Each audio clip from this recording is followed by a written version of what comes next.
What is going on, everybody, and welcome to episode 5 of this Road to Gold. And after that goal fest that occurred last episode, I decided it's time to, upgrade my goalkeeper. So I bought a very cheap, a very good 72 overall Spanish goalkeeper to put in goal, and hopefully he'll concede a lot less than my other goalkeeper did. Because if you let in 4 goals that really weren't like tramps, they were just power shots. It's time to upgrade your goalkeeper.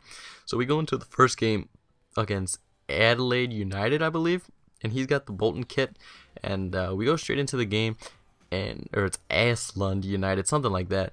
But I saw this team, and I knew it was gonna suck, because when you see his attack, it's Darren Mattux, Dominic Aduro, and he's got Olave, and he's got Win in the defense, and it's just pace everywhere. And he actually goes ahead with Oduro after a pretty clever free kick. No one's pulled that off on me yet in the 19th minute, where he passes it short, and he just turns and rips. And here I was so disappointed that this happened. I guess I'd never come up against Matix before, so I didn't understand how fast he was. But because I switched players to try and cover and drop him back to probably stop him from going across into goal, he actually managed to just blaze by my defender.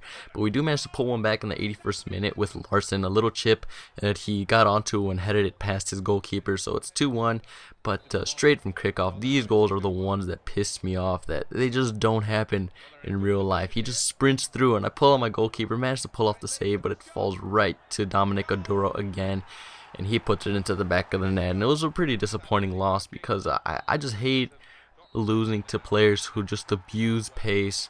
They don't use anything but pace, and they use it to win. And I did manage to get one of my players sent off because of a second yellow.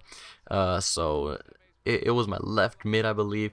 So now we're down a left mid, and of course we're gonna have to use one of our non-rare bronze players. But we go into the market, and or actually it was a non-rare bronze left mid that got it sent off. So Lucas Piazon is back in the team, but Andre Santos is our next purchase. So we put him in the center mid position, because we've got a silver in every position except for the midfield. So we put him in right behind Santos. So the right side of the field is looking pretty strong.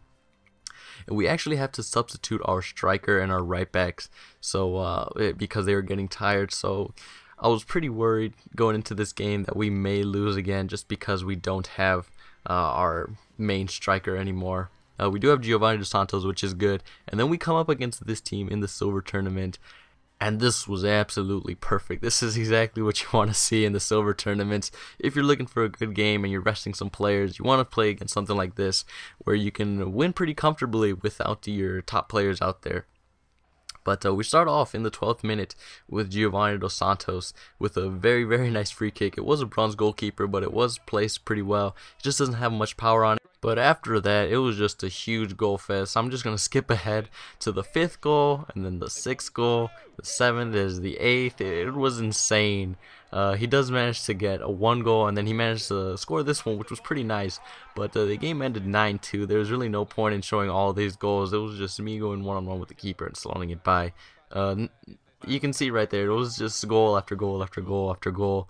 And after a while, I think that gets kind of boring. But our substitute striker manages to get a 9.7 rating, our man of the match. So this was one of the biggest wins we've had. So we go in and buy our starting left winger Orellano, who is Chilean and is right-footed and plays on the left side of the pitch. So that's always going to be useful. We've got opposite-sided footers on both sides of the attack, which is going to come in pretty handy, as you can see right there. So that's what the squad is currently looking like. We did put Manucho on the bench. We are currently using him because he is a 64 rated in form. And we come against Furia Panda. And I don't know if you guys remember, but we did come up against him in the first episode. He was our very first game, and we did lose to him 1-0 in the bronze tournament. And he has this silver side. It's an all Mexican league side. Not the best players in every position. That 74 striker, it actually has really good heading. So that was really his strategy all game, was just cross. I did manage to defend all those crosses pretty well. And in the 84th minute, we actually, with a very nice through ball sent through Orellano on his first game, and he smashes one off the post into the back of the net, and that is how this game is going to end. So pretty good episode today. We did manage to get 9 goals in one game, and then we managed to beat this guy again, which is always good. But I hope you guys enjoyed the video. Feel free to like and subscribe, but other than that, I will see you guys next time.